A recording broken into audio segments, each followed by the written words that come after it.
Genesis, the 26th chapter. I'm reading from the New King James Version, beginning at verse number 12, and we'll conclude at verse number 15. It says, when Isaac planted his crops that year, he harvested 100 times more grain than he planted. For the Lord blessed him. He became a very rich man, and his wealth continued to grow. He acquired so many flocks of sheep and goats, herds of cattle, and servants that the Philistines became jealous of him. So the Philistines filled up all of Isaac's wells with dirt. These were wells that had been dug by the servants of his father Abraham. There is one thing life has guaranteed us, whether we like it or not. Change is coming. You can plan it, pray about it, prepare for it, but there will still come moments when life does not move the way you expect it. Some of us thought we'd be further by now. Some thought the door would stay open. Some thought the relationship, the job, the ministry, or the season will look different than it does today. And then life happened. But today, I came to announce something that may shift your perspective. A setback does not mean you're stuck. It means you need to pivot. And I want to spend the rest of my time, as much as I can, from the subject, pivot. Look at your neighbor and say, pivot. You got to pivot. You've got to pivot. You've got to pivot. You pivot. Pivot is not quitting. It's not failing. It's not running in fear. It just means you are adjusting your directions without abandoning your purpose. In basketball, one foot stays planted, which is called your pivot foot. It's your foundation, and then you move your other foot in the direction you're pivoting to find a better angle or another way to get the jump shot off. That means you must stay grounded. Somebody say grounded. You've got to be grounded in your faith. You've got to be grounded in your calling. You've got to be grounded in your obedience. While something else shifts, my circumstances may stay the same, but I shift. I pivot, I move. God has brought some of us into a season where we can't keep moving the same way. And it's not because he's against us, but he's trying to get us in the position we need to be in so we can see the abundant blessings that he has for us. Life will force you to pivot. Life will force you. In that story, read. Go back and read Isaiah 20:26. You can start at the text. We started at 12 and just continued on. But Isaac was in the land of promise, and the Bible says he sowed in famine. He sowed in famine. He sowed in famine. He sowed in famine. He sowed in famine. He sowed when it was not convenient to sow. He sowed when it was not planting time to sow, because it was a famine. Everything had dried up. But the Bible says he reaped 100-fold. That means Isaac was doing everything right, but yet he still faced a resistance. Can I help somebody? Just because you're blessed doesn't mean you won't be blocked.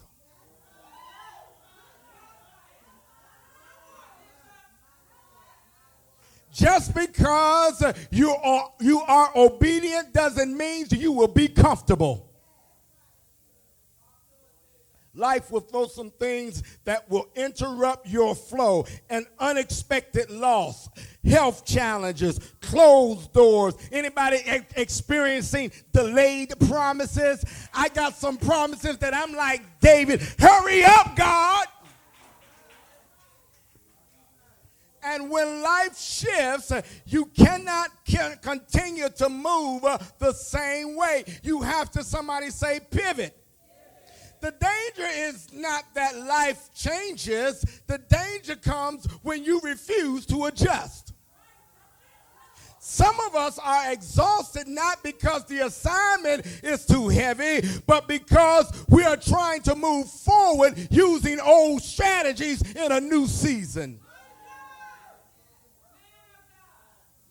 I believe that there are seasons when God says, what you did before will not work now, but I'm still with you. Lord have mercy.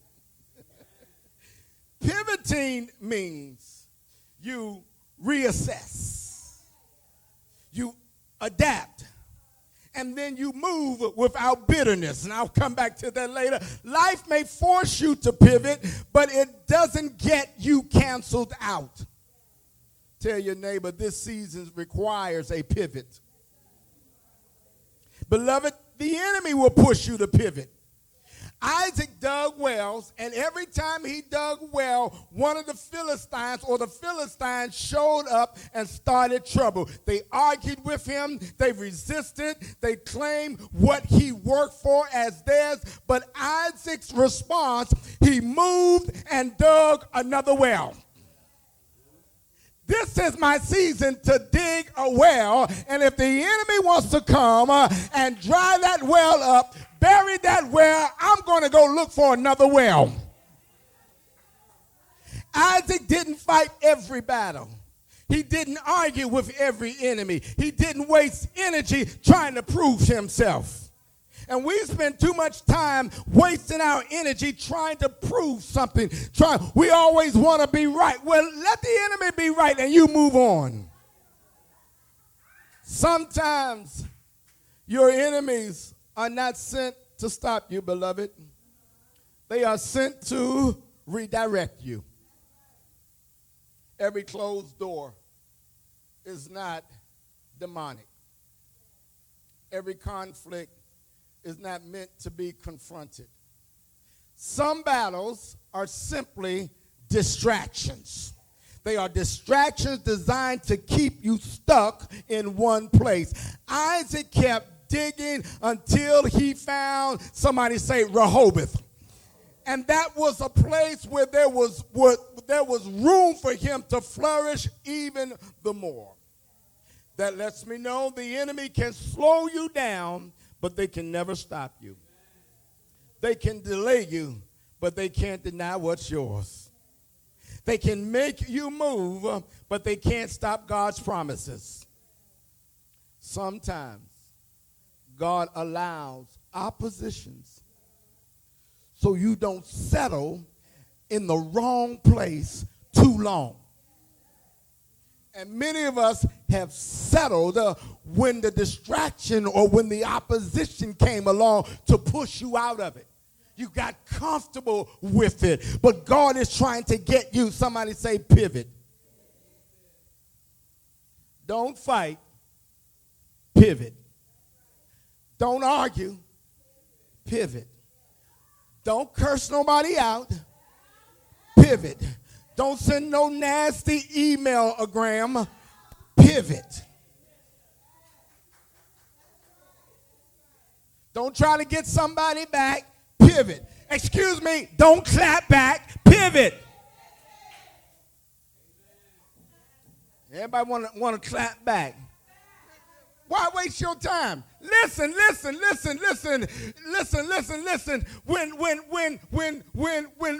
When the dog barks at the moon, don't nobody say anything. But when the moon starts barking back at the dog, they will say, what's wrong with that moon? Well, you are the moon. So how do we pivot? I got to go. How do we pivot? You keep your foot planted in God. You got to keep your foot planted in God. My foot almost slipped. I wish I had some Bible readers here. My foot almost slipped. I would have fainted if I had not believed to see the goodness of the Lord in the land of the living, in the land of the living. So you've got to keep your foot planted in God. Your values don't change. Your faith doesn't change. Your obedience doesn't change. What changes is how you move, not who you move away from. Not going to move away. I'm going to keep my foot planted. I'm going to keep my foot planted. I'm going to stay right here. Hold on to the promises. Hold on to my faith. I might not see it now in the natural, but I see it in the spirit. That's all that matters. Y'all missed it. Y'all missed it. I may not see it now in the natural, but I see it in the spirit. And that's where you got to see it. You've got to see it. So you've got to keep your foot planted in God and then listen for divine redirection. Listen for divine redirection. Some pivots come through prayer, godly counsel, holy discomforted. And if God is quiet, don't panic. Just be still. You got to be still. And then when you start moving, as you're staying still, as you are getting a divine redirection, when it's time to move, you cannot move with resistance. So you've got to move without resentment. You've got to move without resentment. You've got to move. You've got to pivot without bitterness, because bitterness will poison your next season. Perhaps maybe you're not in your next season because you're still holding on, because you're mad, you're upset, you're bitter. Pivoting will bring about, or it invites, the favor of God. When you pivot with humility, you bring about the favor of God. Is this all right? Let me give you one more. Trust that God sees what you can't. You got to trust that God sees what you can't. You may think you are being delayed, but God may be saving you from something you never saw coming. Pivot is not punishment. Pivot is protection. Pivot is positioning. And some of us are standing at crossroads right now. We tried it one way. You prayed, you pushed, you believed. And now God is saying, pivot. God is saying, pivot. Don't lose your faith. I'm done. Pivot. This is not the season to quit. It's not the season to give up. And I know it's a lot that's going on in our society that will make, you want to throw up your hands and quit everything, including life. But this is not the season. This is not the season to be going backwards. And I made up my mind, I'm not going to be going back and forth with the devil this year. Because when God tells you something, the devil whispers something in your ear that contradicts what God says. And you go and listen to that. I'm not going back and forth with the devil this year. This is the season to pivot. You may have to move your strategy. You may have to move your location. You may have to even adjust your expectations. But keep your foot planted in God. And if you're willing to pivot when God says pivot, you'll discover what Isaiah discovered, that there is room for more blessings. He found his Rehoboth. Get ready to pivot. Really, beloved, if you don't want 2026 to end like 2025 with a laundry list of unfulfilled goals, unfulfilled dreams, unfulfilled promises. If you don't want 26 to look like 25, you got to pivot. You got to pivot. I'm not changing what I believe. I'm not changing what it is I'm doing. I may have to change how I'm doing. I don't know if you noticed, we haven't changed anything. We're just doing it a little different. We're pivoting because we want more from God. We want better from God. We want everything, and we don't want to get in the way of our own self. It's like being stuck in the mud. And dry land is right there, but you're trying to turn this mud into dry land. No, just pivot. You step on over here to this dry land. As we continue to move, and even in your personal life, there are some times, this is the season, I know, that you've got to pivot. How many want something different this year? How many are really believing for something different? You have great expectations. You have high hopes. You done started off the year right. You're energized. You're full of energy, and you're ready to move.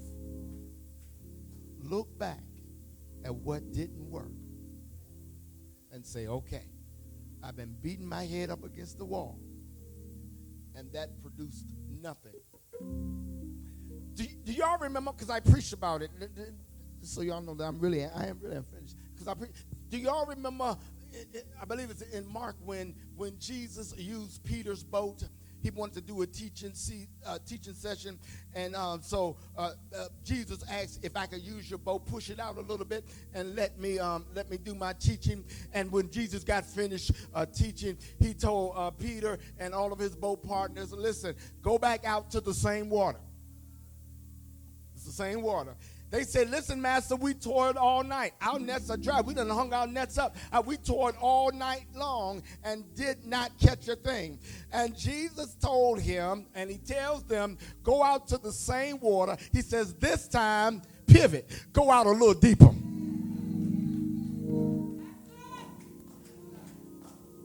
And that's what we've got to do. Some of it is in the same place. We just got to go an extra mile. We got to pivot. We got to move out just a little bit.